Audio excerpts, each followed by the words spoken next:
Bonjour à toutes et à tous. Bienvenue dans ce nouvel épisode du Red Talks, le podcast du réseau Entreprendre Dakar. En ce mois de mars, mois des droits des femmes, nous avons voulu donner la parole à des femmes qui ne se contentent pas d'entreprendre, des femmes qui construisent, qui résistent, qui se transforment et qui redonnent. Aujourd'hui, nous recevons deux invités au parcours particulièrement inspirant. Deux entrepreneurs, deux lauréates du réseau Entreprendre Dakar qui ont chacune développé leur activité avec ambition, courage et persévérance. L'une dans l'univers des épices naturelles, Aminata, bienvenue Aminata. Merci beaucoup, Awa. L'autre dans celui de la mode pour la femme professionnelle, moderne et affirmée, bienvenue Mariam. Merci. Mais ce qui rend leur parcours encore plus fort, c'est qu'après avoir été accompagnées, elles ont choisi à leur tour d'accompagner d'autres entrepreneurs du réseau. Elles sont passées de lauréates à membres accompagnatrices et cela raconte quelque chose de très fort sur l'esprit du réseau même. Recevoir, grandir, puis redonner. Aujourd'hui, nous allons parler business, entrepreneuriat, leadership féminin et surtout cette belle notion du give back. Merci à vous deux, Mariam Diop de la marque Inédit et Aminata Diop de la marque Massira, d'être avec nous aujourd'hui. Alors, pour commencer, j'aimerais que chacune de vous nous parle un peu d'elle, de son activité et de ce qu'elle construit aujourd'hui. Aminata, peux-tu te présenter en quelques mots et nous parler de ton activité? Alors, bonjour Awa, bonjour Mariam, je suis ravie d'être là. Je suis Aminata Diop, je suis la fondatrice de la marque Massira. Mon parcours, alors je suis entre le monde corporate et le monde de l'entrepreneuriat. Mais j'ai fondé Massira il y a plusieurs années avec une vision qui était claire. C'était d'offrir sur le marché des épices naturelles, locales. Et cette vision a évolué dans la volonté de proposer des expériences gustatives, mais plus encore des voyages culinaires qui permettront à tout un chacun d'explorer un peu le monde, le goût africain. Donc c'était le point de départ. Donc aujourd'hui, Massira connaît une transition et je serai ravie de t'en parler plus en détail tout à l'heure. Merci beaucoup Aminata. Mariam? Alors, moi, je suis Mariam Diop, maman, entrepreneur, et j'ai créé une marque de vêtements au positionnement haut de gamme qui s'appelle Inédit depuis décembre 2018. Et cette marque, pour moi, elle est entièrement dédiée aux femmes modernes qui cherchent à se démarquer par leur style et par l'aura qu'elle dégage. Donc, on produit toutes les tenues. Toutes les tenues sont pensées au Sénégal, produites au Sénégal, majoritairement. Alors, Mariam, dans un univers où il existe déjà énormément de marques de vêtements, il faut souvent quelque chose de très fort pour décider de créer la sienne. Toi, quelle est ton histoire, ta passion et surtout, quelle émotion t'a poussé à créer une marque pour les femmes professionnelles et modernes? Bon, alors, faut dire que moi, j'ai beaucoup été passionnée par la mode. Quand j'ai étudié au Canada, tous les boulots que je faisais part-time, c'était des emplois dans des magasins de mode, très, très haut de gamme aussi. Et quand je suis rentrée au Sénégal, j'ai réalisé que oui, il y avait de belles choses, mais il y a cette finition, une touche un peu de modernité qui manquait.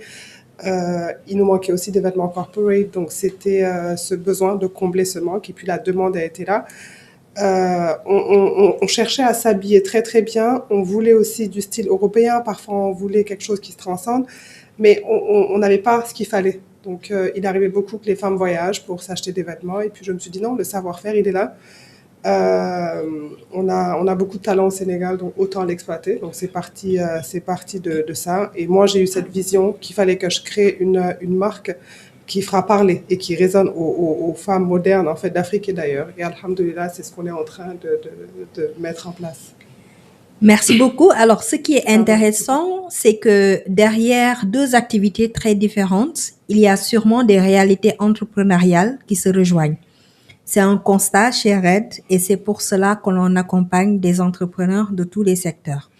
Alors, Aminata, à quel moment de votre parcours avez-vous rejoint le réseau Entreprendre Dakar? Donc, j'ai rejoint RED en 2018, donc lauréate de la première cohorte. Mariam l'a dit tout à l'heure, elle est maman. Je suis maman de 3 filles. À un moment donné, j'avais envie de proposer quelque chose de différent chez moi d'abord. Et l'idée de manger mieux, de manger bien, a migré un peu quelque part à l'idée de proposer d'aller vers le monde de la transformation, puis c'est devenu le monde de la production. Donc en 2018, j'avais des préoccupations personnelles que j'ai essayé de solutionner et qui se sont transformées en entreprise. Super. Et dans quel état d'esprit étais-tu à ce moment-là? Doute, ambition, urgence, besoin de structuration? Innocence, je dirais. Innocence. L'innocence, oui, c'était un rêve. Et je ne sais pas si je peux aller plus loin dans la réponse. Un rêve que Réseau Entreprendre m'a permis de confronter à la réalité. Voilà. Et toi, Mariam, à quel moment et qu'est-ce que l'accompagnement t'a apporté de plus concret? Alors, c'était en 2022 que je suis devenue lauréate. Et c'était 1 an après l'ouverture de la première boutique Inédit. Il faut savoir que dans un premier temps, nous, c'était le modèle qu'on avait, c'était de faire des ventes privées ponctuelles. Ensuite, on recevait sur rendez-vous. Et quand la demande est devenue plus forte, on a ouvert une première boutique. Et donc, 1 an après l'ouverture, on a eu l'opportunité de poser la candidature auprès de Réseau Entreprendre, et puis on a été lauréat, accompagné. Et puis c'était un moment où on avait besoin de structuration. Et puis c'est ce qu'on a eu, Dieu merci, grâce à un mentorat qui était très bien. Moi j'ai été accompagnée par Monsieur Mbaye, Abdoulaye, et puis ce qui a beaucoup changé tout de suite après cet accompagnement-là, c'est une vision qui est beaucoup plus forte, beaucoup plus solide, une stratégie aussi. Donc on pilote plus à vue, on y va avec plus de précision, plus de clarté, et les décisions sont prises fondées sur une stratégie. Super, merci beaucoup Mariam. Bah, tu as répondu en tout cas à la question que j'allais te poser, c'est-à-dire s'il y a eu un déclic, un apprentissage ou une prise de conscience qui a changé ta manière d'entreprendre. Donc on voit bien qu'il y a un accompagnement dans les prises de décision qui est très important en tout cas pour un entrepreneur, savoir prendre les bonnes décisions au bon moment surtout pour pouvoir booster son business. Tout à fait. Merci pour ces réponses, en tout cas très inspirantes. Et si vous deviez résumer votre transformation en une phrase, qui étiez-vous avant et qui êtes-vous devenu après cet accompagnement? Aminata? Alors moi, c'est vrai que j'ai rejoint l'aventure à un stade très précoce du projet. Et comme j'ai dit tout à l'heure, le fait de confronter le rêve à la réalité, c'était déterminant. Parce que comme j'ai dit, pensant aller dans ce qu'on appelait le monde de la transformation, j'ai rejoint le monde de l'industrie avec un accompagnement aussi très pointu, d'où je suis sortie avec une vision totalement différente. Je ne vends pas les produits que je ne vends pas ce que je pensais vendre au départ. Et de savoir calculer mes coûts, de savoir standardiser, parce que le monde de la production, c'est aussi ça, standardiser, m'assurer que du 1er janvier au 31 décembre, j'ai le même produit qui est stable, et de comprendre aussi tous les risques que ça pouvait comporter, que de ne pas maîtriser une chaîne de production. Ça a été pour moi un apprentissage phénoménal. Donc, il est là. Je suis sortie transformée. Ça n'a pas été très long, mais j'en suis sortie transformée et avec une vision d'entrepreneur. Voilà. Très bien. Et Mariam, qui étais-tu avant et qui êtes-vous devenue après cet accompagnement? Moi, je dirais que je suis passée peut-être d'une dirigeante de start-up à une dirigeante d'une moyenne entreprise. On voit beaucoup plus grand. Donc, j'avais cette assurance, mais on sort cette formation avec une plus forte assurance, des idées plus claires. Et ça, donc je passe tout de suite à moi, dans mon esprit, je suis devenue chef d'entreprise, quoi. Oui, voilà. Super. Et ce qui est beau dans vos parcours, c'est que l'histoire ne s'est pas arrêtée à l'accompagnement. Vous avez d'abord été accompagné, autant pour moi, et aujourd'hui vous accompagnez à votre tour. Je pense que c'est une bascule assez forte.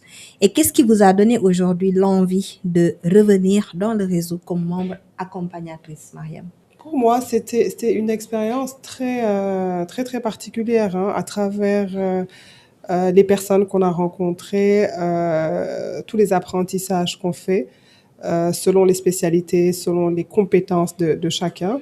Et ça nous aide en tant qu'entrepreneurs, ça nous aiguille un peu plus, ça nous évite certaines erreurs. Donc, c'est une chance qu'on a eue de faire partie de Réseau Entreprendre, d'être lauréat de Réseau Entreprendre. Et pour moi, il est tout à fait normal de partager ça, en fait, avec d'autres entrepreneurs qui sont sur la voie, qui cherchent et qui ont besoin d'être, tout aussi bien que nous, d'être aiguillés, orientés. Donc, c'est très normal. On a tellement reçu qu'il est quand même primordial de redonner à ceux qui arrivent. Et en un mot très simple, que signifie concrètement le give back dans l'entrepreneuriat? C'est de partager, créer un impact autour de nous. Partager et créer un impact autour de nous. Et pour Aminata, est-ce que c'était une évidence pour toi de redonner à ton tour? Oui. Bon, déjà, je pense que c'était quelque part dans mon ADN. Et moi, l'accompagnement dont j'ai bénéficié avec Monsieur Bavard, que je salue au passage, il m'a vraiment secouée. Il n'a pas été tendre. Il m'a permis de sortir littéralement, je n'aime pas trop ce terme, mais sortir de sa zone de confort, voir la vérité en face. Donc aujourd'hui, je suis quelqu'un qui sait regarder la vérité avec sérénité et lucidité. Et ça, je lui dois une bonne partie de ça. Parce que c'est très difficile en tant qu'entrepreneur parfois d'accepter certaines vérités qui nous déplacent des trajectoires qu'on s'était dessinées. Tout à fait. Donc oui, c'est ça. Ben, du coup, quand on a soi-même traversé certaines difficultés, est-ce qu'on accompagne différemment? Différemment, je ne sais pas, mais en tout cas, on transmet, on accompagne, pas par principe, mais parce que c'est comme une évidence, c'est une continuité pour moi. Et ça permet de donner la chance à d'autres d'avoir cette lucidité qu'on a mis du temps à gagner. Donc, voilà. Finalement, à travers vos propos, Mariam et Aminata, on voit bien que l'entrepreneuriat ne se limite pas à faire grandir une entreprise. Il peut aussi faire grandir une posture, une responsabilité, une manière d'être autonome, une manière d'être dans ce monde et surtout une manière d'être une vraie chef d'entreprise. Maintenant, on va parler de leadership féminin. C'est un terme que j'aime pas vraiment dire parce que pour moi, le leadership n'a pas de genre. Et pour Mariam, aujourd'hui, être une femme entrepreneur dans ton secteur d'activité, qu'est-ce que cela change concrètement? Moi, je pense que dans le domaine dans lequel j'évolue, être une femme représente une chance. Ça, c'est très cohérent avec ce qu'on fait. On fait des tenues pour les dames, donc on comprend leurs besoins, on comprend leurs attentes et on peut y répondre plus facilement. Donc, quand on parle de la partie approche client, c'est un avantage, je dirais. Et pour la gestion des équipes, bon, je verrai toujours un avantage, même si ça peut être plus difficile parce qu'on gère beaucoup d'hommes qui sont plus âgés, qui n'ont pas les mêmes valeurs, culture, éducation forcément. Donc, il faut savoir naviguer à travers ça. Et puis, moi, je dirais que, alhamdoulilah, étant femme, j'ai pu utiliser en fait les valeurs avec lesquelles j'ai grandi, beaucoup d'empathie, de courtoisie, de patience, de bienveillance pour pouvoir justement asseoir mon leadership sans trop forcer. Donc les gens adhèrent à ma vision, je pense, c'est le retour que j'ai, les gens me suivent naturellement parce que ils sentent en fait la personne humaine en fait qui est derrière. C'est magnifique et c'est très inspirant. Et avec le recul, qu'est-ce que tu as appris sur ton propre leadership? J'apprends il faut rien forcer. Il faut Il faut rester être soi-même. naturel. Il faut rester naturel, rester soi-même. C'est vraiment le fondement, je pense, d'un bon leadership. Mm. Il faut savoir ce qu'on veut, savoir qui on est, avoir une vision claire, et après, tout se déroule naturellement. Et je pense que en tout cas, c'est des pratiques qu'on apprend chez Réseau Entreprendre. Se Tout à fait. connaître d'abord, Tout à fait. savoir ce qu'on veut, connaître son objectif. Et à partir de ce moment-là, on définit les étapes Tout qui à vont fait. nous permettre d'atteindre Tout à fait. notre objectif. C'est super inspirant. Et Aminata, nous savons qu'il y a beaucoup de défis que les femmes rencontrent encore dans l'entrepreneuriat. Pourrais-tu nous en partager 2 ou 3 spécifiques? Oui, Awa, effectivement, je pense et peut-être je parle à l'angle de l'expérience, qu'il faut parfois montrer patte blanche, une patte beaucoup plus blanche quand on est une femme pour être à certaines tables, avoir certaines discussions, avoir une certaine crédibilité. Il y a des avantages, hein, comme Mariam l'a dit, mais il faut juste qu'on s'entende sur le fait que nous sommes des femmes et c'est assez, c'est suffisant. On n'a pas besoin d'être des hommes, d'enlever une casquette de femme pour porter une casquette d'homme. Et malheureusement, ça, nos interlocuteurs ne le comprennent pas toujours. Donc oui, parfois, il faut hausser le ton. Très bien. Mais au-delà du comportement dans son entreprise quand on gère des hommes, en tant que femme, nous avons, on va dire, une surcharge, Absolument. on va dire, familiale. Absolument. Parce que quand même, on doit éduquer. On éduque les nouvelles générations. Si on veut que le monde change de demain, l'éducation passe par nos enfants, nos filles et nos garçons. Et donc, moi, j'ai comme l'impression que les femmes entrepreneurs, toute la journée, c'est gérer des hommes. Et toute la soirée jusqu'au matin, c'est gérer d'autres personnes à la maison. Absolument. Comment aujourd'hui, c'est quoi tes astuces pour gérer cela? C'est quoi tes astuces pour équilibrer? Ou est-ce un leadership naturel en tant que femme? Je pense que ça s'apprend et même, hein, c'est un mythe. Je pense que toutes les femmes ne sont pas égales face à ça. Mais le monde ne leur facilite pas forcément la tâche parce que cet aspect, à partir de 18h, il est invisibilisé. Alors qu'on demande un peu les mêmes résultats, la même exigence, la même performance. Et on y arrive. Mais à quel prix? À quel prix? Donc là, je parle peut-être avec la casquette de l'entrepreneur, mais avec la casquette de la corporate qui doit pointer à partir de 5h du matin pour finir peut-être tard le soir. Donc c'est une charge mentale qui est énorme, qu'on ne voit pas et qui mérite quand même qu'on passe plus de temps avec les femmes entrepreneurs pour voir comment elles le gèrent. Est-ce qu'elles le gèrent? Est-ce que ce n'est pas source aussi d'autres problèmes dans les foyers ou dans les questions de santé mentale? Donc effectivement, moi, mes astuces, c'est d'aménager du temps pour moi. Oui, au fil des années, je suis devenue adepte du me first. C'était nécessaire parce que sinon, on ne s'en sort pas entre voilà toutes ces exigences-là. Donc le temps pour soi, ce n'est pas de l'égoïsme, c'est un temps qu'il faut pour se ressourcer. La spiritualité, pour moi, c'est très libérateur. C'est peut-être la source où je puise mon énergie. Donc, il faut avoir ces choses, ces astuces ou ces sources qui nous permettent de nous ressourcer, de nous libérer aussi. Voilà. Et puis de faire comme on peut. Faisons comme on peut. On n'est pas obligé de cocher toutes les cases. Et ça, c'est quand même une tare bien féminine, à vouloir être performée partout. Ralentir, ce n'est pas mauvais. S'arrêter parfois, ce n'est pas mauvais, mais il faut être là d'abord pour soi. Pour soi. Oui, c'est un point super important que tu as touché. Parce que nous, en tant que femmes, on a tendance à donner et s'oublier. Alors que c'est très important de pouvoir se ressourcer pour pouvoir mieux donner, justement. Absolument. Alors, quel message avez-vous envie d'adresser à une jeune femme qui hésite encore à se lancer?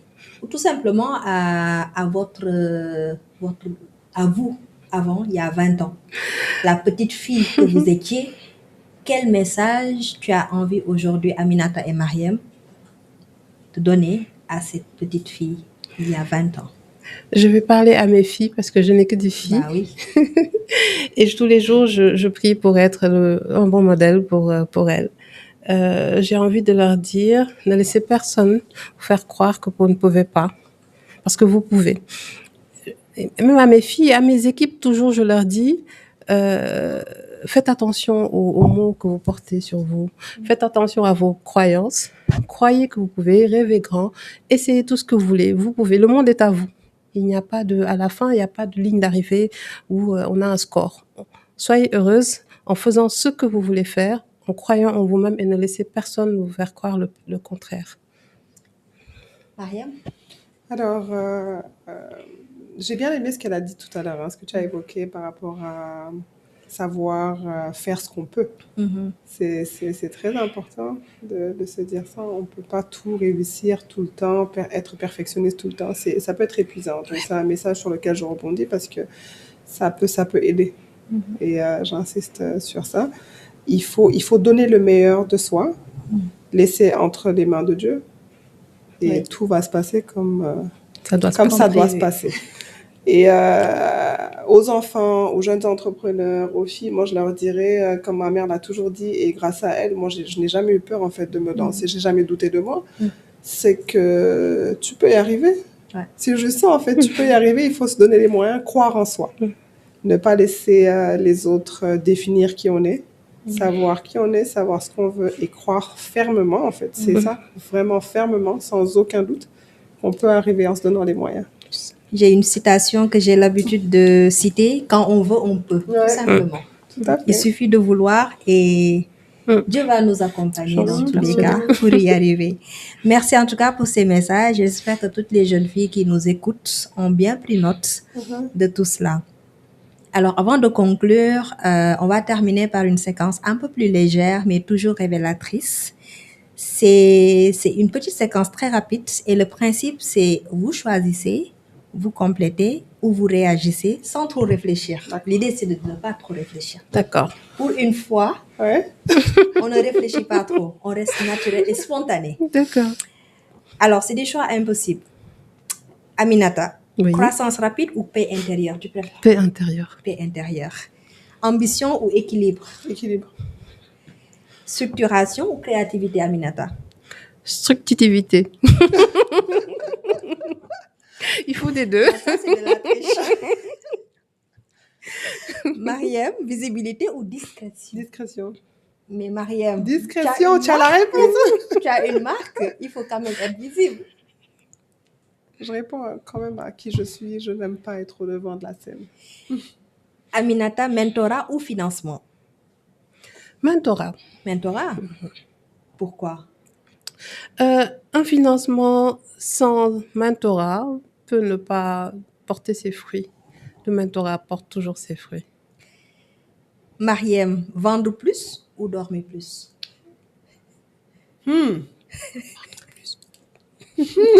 Spontané. Vendre plus ou dormir plus? Vendre plus pour les quelques prochaines années, dormir plus après. Ah, très bien, c'est une bonne stratégie. Et Aminata, être admirée ou être respectée? Respectée, sans hésitation.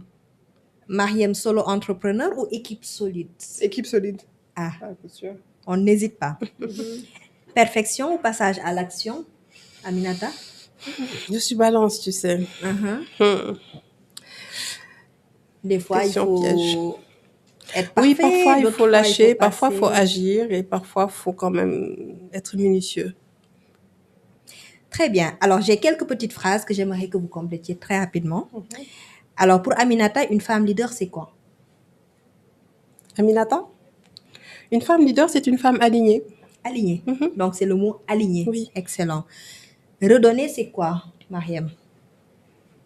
C'est partager, impacter, élever. Partager, impacter, élever. Et Aminata, entreprendre ensemble, c'est quoi pour toi? C'est aller plus loin. Aller plus loin. Et Mariam, le courage en business, c'est quoi pour toi? C'est la résilience. La résilience. Le RAID en 3 mots, Aminata. Impact. Impact. Solidarité. Solidarité. Transmission. Cela me rappelle les valeurs du RAID. Hein? C'est ça. Ouais. Donc, c'est aligné. Allié. Et Mariam le raid en 3 mots.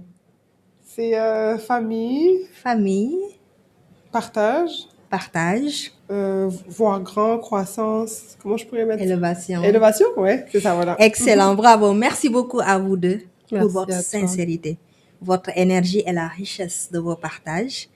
À travers ces parcours, on apprend que l'entrepreneuriat est bien plus qu'une aventure économique. C'est un chemin de transformation, de résilience, de leadership et parfois même de transmission. Vous avez été accompagnés, vous avez grandi et aujourd'hui vous redonnez à votre tour, mashallah. Et c'est peut-être cela au fond l'une des plus belles expressions de l'esprit de Réseau Entreprendre Dakar. Merci à vous qui venez d'écouter cet épisode spécial mars de Red Talks, consacré aux femmes qui entreprennent, qui osent et qui élèvent aussi les autres. À très bientôt pour un nouvel épisode Red Talks, les conversations qui donnent des ailes aux entrepreneurs. Merci à vous. Merci.